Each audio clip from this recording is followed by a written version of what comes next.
the motivation that I had with choosing Knockout was I wanted a low intrusive, easy to implement. It wasn't going to like stall our development for 2 months while we figure it out. Turns out we needed to stall our development for 2 months.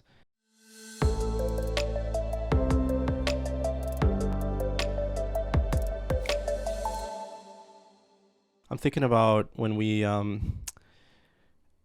built the new Angular's like app with our legacy app. So for some context, we were tasked to upgrade our existing legacy app, which at that point had been around for 10 years. 10 years. Well, yeah. It was written in .NET, and we needed a way to modernize it. And we had already had a couple failed attempts at that. And one of them was my brilliant idea of incorporating Knockout into. It was an attempt, all right. Yeah. Well, but it's interesting though, because I didn't take the prototyping route with that. I just started doing it, and early on it worked, but we ran into a lot of issues, and it was ultimately determined that hey, we need a more comprehensive solution. We can't just like shoehorn it in. Yeah, we need to like really think this from the ground up, and I think that's when you were brought on board, or soon after. Yeah, I came in just after you already kind of got that pattern in place. And can you talk a little bit about what the goals were of that project, what we were trying to prove, and maybe the direction that we ultimately chose and why? Well, I think I think it might be worth talking about first, for the Knockout implementation, like why was that insufficient? Yeah. Well, you know what? It's funny because I don't know. Like, I don't know why we ultimately decided it was insufficient, other than like the UX team didn't want to be bound by the limits of the legacy architecture. Well, I think a lot of that old architecture it led itself to bad UX patterns, right? Yeah, because it still had because the Java. So for anybody that for anyone, Knockout is a JavaScript framework that really kind of helps with creating two-way bindings. So like the more modern implementation now is Angular, Vue, React, right? But those are a bit more heavy because it's not just JavaScript processing. That's got a bunch of other stuff like navigation, things routing, like all that stuff. Yeah.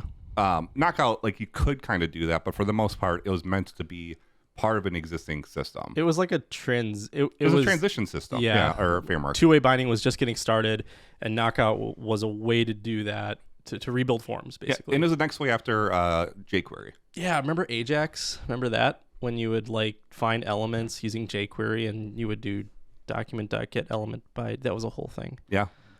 Oh, Ajax, I miss you. No, I don't. I mean, everything's still Ajax. Ajax, yeah, but XHR request, it's all the same thing. Yeah, but most developers now don't realize they don't know as Ajax. Yeah. So yeah, like the UX team wanted to rethink the UI as a whole, and we also had some UI issues. We had a butchered Bootstrap 3.x like CSS, like. And that was to make it work with our web forms implementation. And I don't know if it was because of our implementation or if this is just like an issue with Knockout and web forms in general. But our Knockout model was bound to the entire page because it needed to render it once on load. And because we were doing web forms, if we did a update panel, so in web forms, and this is similar with ASP.NET MVC, you would have a everything's done via postback, right? So it's all call and response to and from the page. But there's these kind of small sections that would update partially. So in MVC, it's known as partials. Update panels. And then in web forms, it's update panels. Yeah. And because of how we did it, if we had any Knockout in any update panel, it wouldn't work because the rebinding event wouldn't fire a second time. Yeah. So like that was one of our major limitations, especially in some of our really bulky business logic areas. That it needed to kind of change frames a lot, and then it's kind of like, okay, now it's on postback, and it's weaving in and out of the old and new.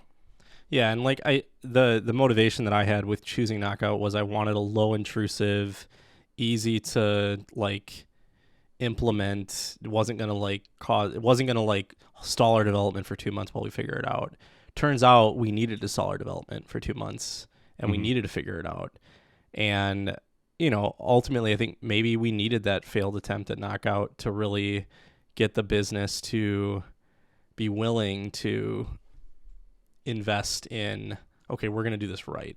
Not that I'm justifying my bad decision, but like I remember at the time, like trying to sell an API, and that's really what it boiled down to. I really wanted to move to an API. Right. Trying to sell that was hard when there was no established architecture for that. So I'm like, hey, we can just make a little Knockout component and just kind of like set it into this larger page. It's a lot more responsive. Yeah. It's great. Yeah. And it sounded cool. And then my thought process was, well, we'll just build all these little components, and then when it's all said and done, we could just put it together in one major thing and rework the system little by little. Yeah. And me not being a UI guy, I didn't realize that's like, you can't do that. Like the UI team wants to like rethink everything. They don't want to build a bunch of small components that propagate bad design. They want to build everything differently. Well, and the other thing that was also, like, again, going from a 10-year legacy system, they didn't have freedom over mobile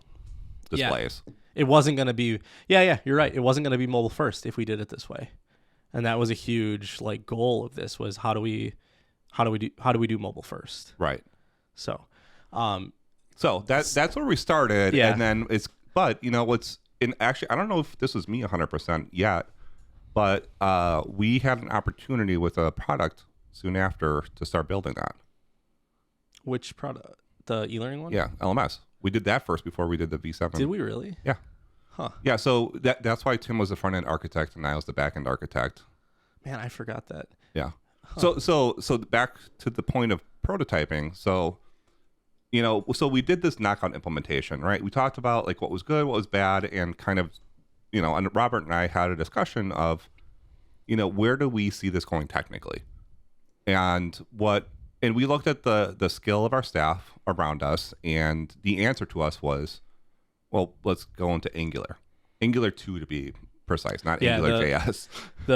And it's not like 1 to 2 was like a minor shift. It was a fundamental change. It was like a language shift. They went from JavaScript to TypeScript. Everything changed. You couldn't just upgrade Angular. You had to rewrite it. Yeah. Oh, sorry. And I should have been my statement before when I said Knockout. It's a library, not a framework. Angular is a framework. Okay. I'm dumb. What is the difference between a library and a framework? So, library is more about like utility and just kind of giving you tools to kind of get the job done. A framework literally gives you the scaffolding of how to do something. Gotcha. So like, navigation is like, because that's built into the Angular infrastructure, that's one of the things that makes it a framework. Got it. So that's why React is considered a library, because like you just get kind of the basic bindings and stuff, but you don't get anything else. Everything else is plugins. Got it. Okay. So what are there any other front-end frameworks besides Angular? I think Vue is. Okay. There's Svelte. Others. That remember that one's been thrown around in the office. Yeah, I have no idea what that one is. Yeah. So.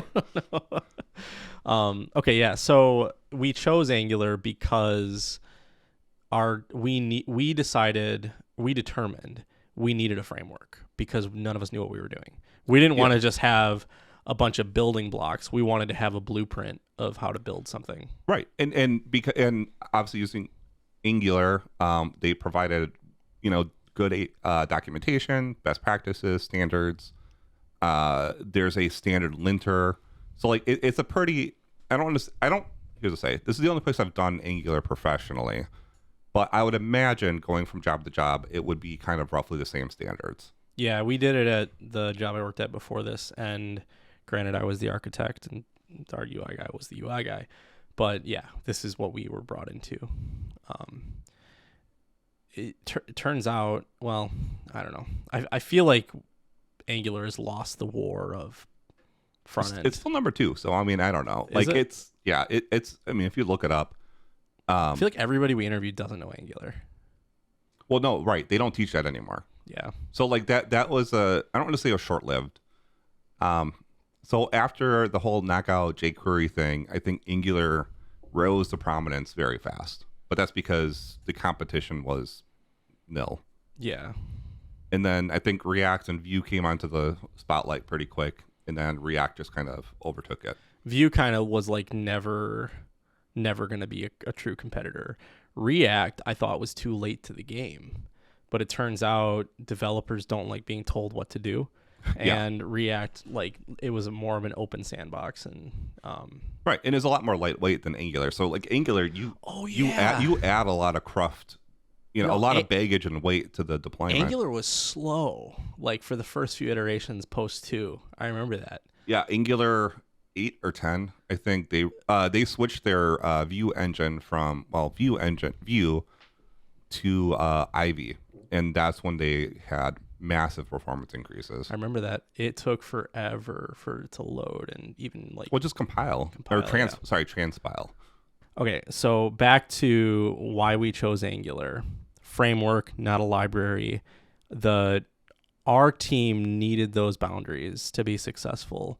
And it was something that they were already familiar with. So we took a second, we essentially did a skill assessment, but like we just looked at everyone that was there, how far are they in their career? What are they comfortable with back and front end? And then what technologies did they already know? Yeah. Because like to your point, right, we couldn't just shut down for 2 months. Like we had to figure out how to keep on moving. Yeah. I mean, we did, things did get kind of slow there for a while. Like but they didn't stagnate. It didn't stop. Yeah.